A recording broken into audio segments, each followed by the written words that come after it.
What's going on, y'all? It's your boy Industrial Dave. Welcome to 6 to 6. You see the title, my top 5 places to live. In no particular order. Here we go. Washington State, California, the East Coast, Michigan. What do these places have in common? Water. If you look at the map, history never lies about where we came from. Most of Americans live near the water. Where you're gonna have water, you're gonna have ships, refineries, trade, power. This again is America's infrastructure. This is how everything runs. So I'm gonna break down a few of these places. I'm gonna start off with Illinois. Now, you guys might not think about Illinois, but why is Illinois a big deal on this list? Illinois has 6 nuclear power plants in the whole state. 6. That is a big deal. That means you'll be able to get a job.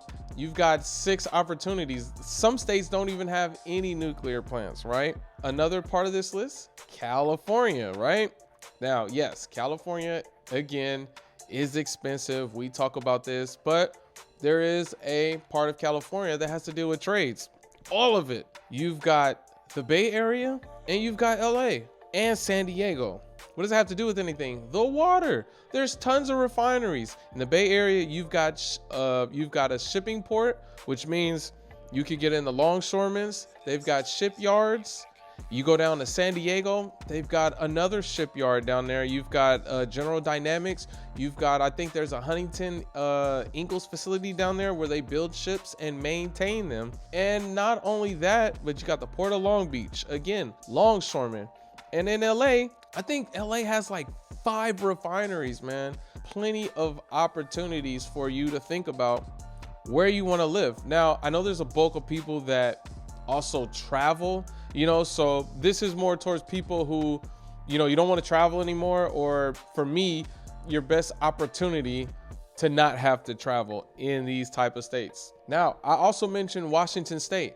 Yes, Washington is also along the coast. They have refineries, right, by the water, and they've also got a shipyard. I believe it's in Birmingham. They have a big shipyard as well where they maintain ships and these things. Now, an odd one on this list is going to be your Minnesota and Wisconsin region.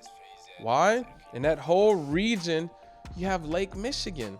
You don't have a ton of people there, but you still have trading, right? You've got Chicago right there. You've got a ton of rail that moves in that area just because you have water. So you've got a lot of railroad industry there. You've got a ton of shipyard industry there. These are things that you should consider and think about. But again, everything's got to give and a take. California is extremely expensive. It's extremely wet in Washington. And yes, the upper Midwest with Wisconsin and Michigan, you already know it's freezing up there in the winter time. But again, you're going to have to pick your poison. Now, for the East Coast, you have New Jersey. Again, it's a port. You've got your airports, your shipping ports. You've got refineries down in Philadelphia. You've got a shipyard in Jacksonville and another shipping port in Jacksonville. These are all ideas, and you could just brainstorm them, figure out which part of the country you want to live. And another big part of that list, I saved the best for last, y'all. Drum roll, here we go. The Gulf of Mexico. You cannot talk about infrastructure, power, and oil and gas without talking about the Gulf of Mexico. Yo, check this out. 47% of the United States' petroleum comes from the Gulf of Mexico. And then another 51% of natural gas production comes from the Gulf of Mexico.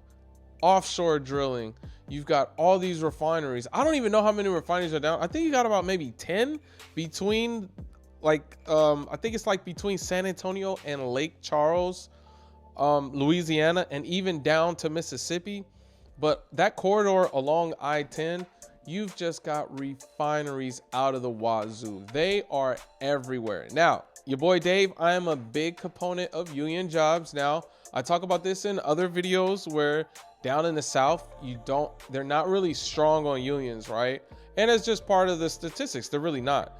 But you can make a lot of money down there in the Gulf. One thing that you can study about these regions and everything that I said is the water. Now, with the Mississippi River, you do have your power plants. A lot of your, you do have a few nuclear plants, but most of the Mississippi River down in the Midwest, you know, I'm not gonna leave the Midwest out.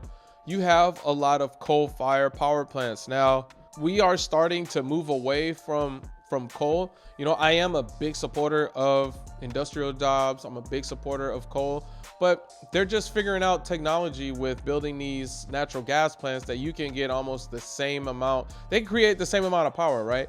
Without having to waste so much time building a coal power plant. Now, on these 5 places to live, again, I'm gonna say your Gulf Coast, Illinois, anywhere along the West Coast with California and Washington. And I'm gonna say, you know, somewhere along the Mississippi River and the East Coast. Now, I know this is a big generalization.